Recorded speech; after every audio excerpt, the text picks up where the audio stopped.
94 દિવસ મને જેલમાં રાખવામાં આવ્યો હતો અને લોકસભામાં આ લોકો જીતી ગયેલા।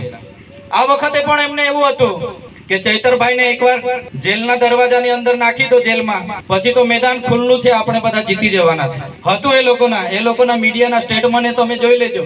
એ તો હવે જેલમાં છે, મેદાનમાં નથી, હવે અમે જીતી જવાના મરક મલકા। તો આ યાર એકવાર ફરીથી નવા વિડીયોની અંદર સ્વાગત છે।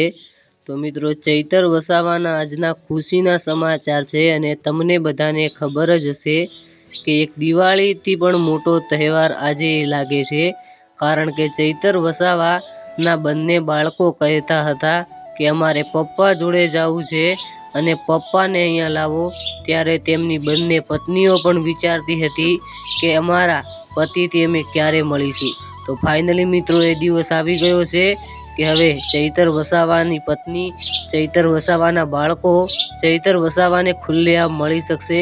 એટલે કે જેલની બહાર ચૈતરભાઈ વસાવા આવી ગયા છે। 100% વાત સાચી છે।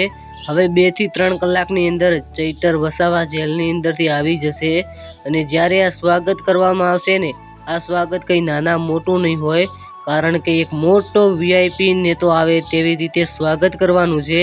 પરંતુ ભારત સરકાર એટલે કે ભાજપની પણ એક નિયમ છે કે ડેડિયાપાડાની અંદર નહીં જઈ શકે ધારાસભ્ય શ્રી ચૈતરભાઈ વસાવા।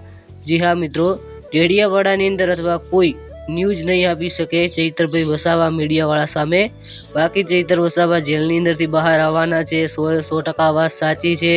ચૈતર વસાવા એક નિર્દોષ માણસ તરીકે જાહેર થયા છે અને ચૈતર વસાવા આ કેસની અંદર જીતી પણ ગયા છે। તમને શું લાગે છે, ચૈતર વસાવાને ક્યારે આવવા મળશે ડેડિયાપાડામાં? કોમેન્ટ કરીને જણાવજો। અને ચૈતર વસાવાનો સ્વાગતનો વિડીયો આવે, જેવી રીતે સ્વાગત થાય તરત જ આપણે સ્વાગતના વિડીયો સાથે મળીએ છીએ। ત્યાં સુધી સબસ્ક્રાઈબ કરો।